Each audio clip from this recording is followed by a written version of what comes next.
Hi guys, Trevor here. Whew, been a been a pretty big couple of weeks, and last week we did our filming. You may have seen the update I did. My apologies again for not uploading on Sunday night. I had some internet issues here at home. It turned out that the line coming across from the pole to the house, there was a problem with that, which had knocked out my internet access, and I was just absolutely knackered and just couldn't go head to where I could find some Wi-Fi. So, but I put the midweek update on Thursday, letting people know where things were at, and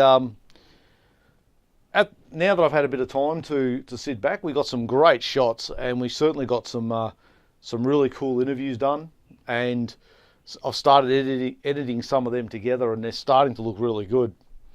The other thing you might notice is I've got a brand new camera sitting up here. This is a Canon XA30, and it's the bottom of the professional level in the Canons, and I've already taken recorded some scenes with this, and these shots here are from last night. I was playing around with the infrared capability, which enables you to shoot in the dark, and I was just playing around here setting up the swag and sort of a bit of an idea for a scene I may use in the upcoming doco, and people need to understand with this, the homeless issue is a very tough one, and it's very hard to go and film actual homeless. So part of what we're doing is actually recreating some of the scenes they go. So this, what I was playing around with last night, is very much, a person would just rock up to a spot. There's a bit of cover from the bush nearby, and I don't know about you, but I always like to have a bit of a slope if I'm camping, so I can put the head up and the feet down. But that might be just me. But I just thought I'd have a look and see how this goes. I'm very happy with the camera so far. In terms of final wrap up, in terms of the actual film window, things went really good. I couldn't believe how well the crew worked together, and we did about 1,191 kilometres during a week. So hiring the vehicle was important. I got to drop them off and make sure they got home safe. We had our food budget, so we had Macca's and KFC at one point, and we got other takeaway, and we looked after them. We had cans of Coke in the esky and bottles of water and things like that, and it was a great week, a really great week. I've had a bit of an issue arise at the end of it, but I'll get onto that in a little while. But let me just turn that off. I'd forgotten I'd left the radio on. We still got the radios. They're working great. They worked really good. There's a couple of locations we set up where they were absolutely important, and the one up here at Reservoir, where we were split up over nearly a kilometre, and that worked really good. But even down in the city, we were across the river. We were set up at Hamer Hall next to the Arts Centre, and thanks very much to Arts Centre Melbourne for their support. I'd also like to put a shout out to Metro Trains, who gave us a film permit, and let us do some filming there. And we've got to go back and do some filming because unfortunately it didn't rain. So we get to the end of it, and I've paid for everything, and I'm feeling pretty good about it. And what actually happened was that I was confident I'd paid for absolutely everything, and as it was my first week back at uni, I was going to get some extra money from the government, and I went to the bank and it told me how much money I had, and I was confident I'd paid everything, and I was able to buy the camera. What's happened is the next day, the money from the hire company for the vans actually come out, and it's put me at negative $820, which hurts. The upshot of that is that I've launched a GoFundMe campaign, which is located at the address below, to try and get myself back up, so that not next week, but on the 10th of August, when my Austudy money goes in, that I can I'm back in positive land and pay some bills and pay some rent and things like that.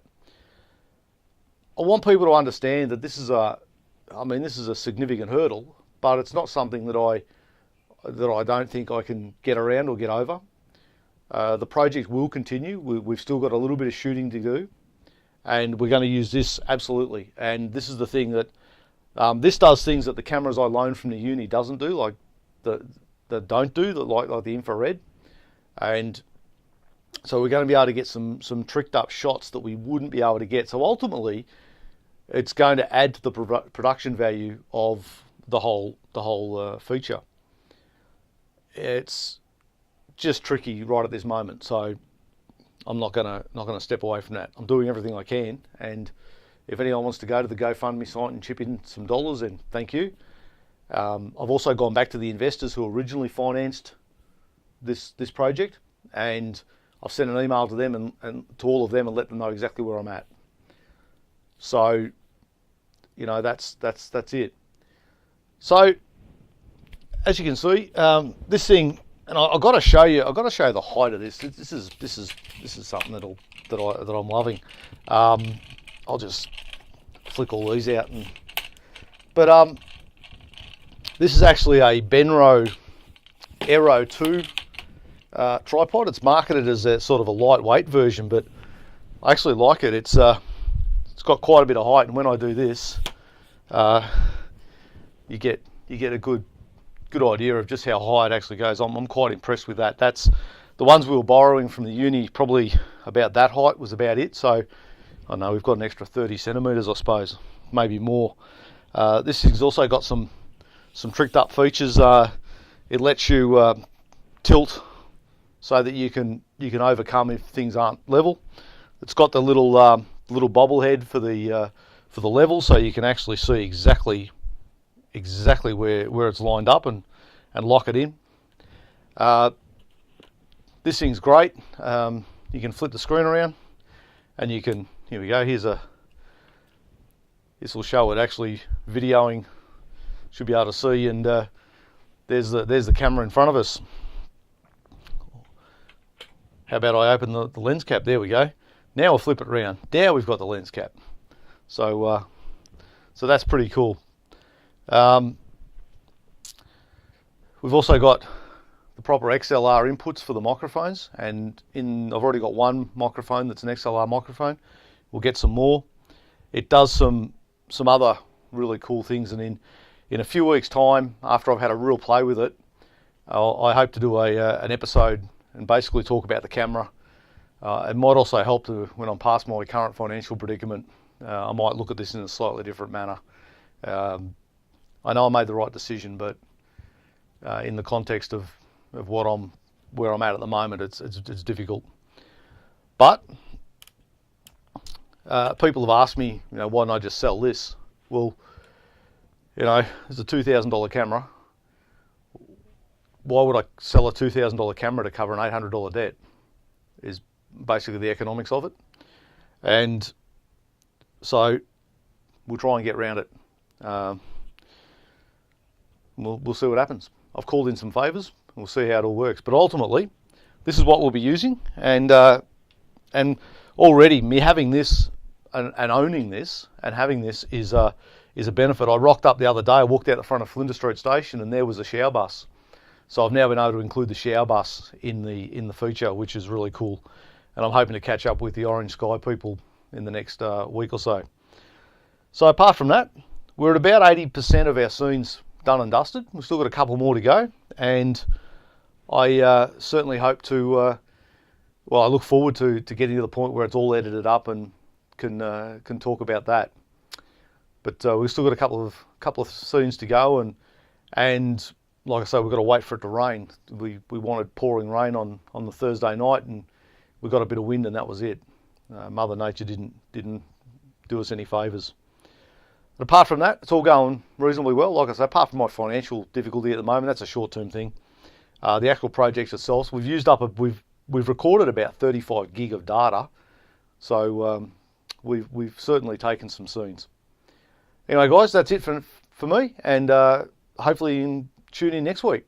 Cheers.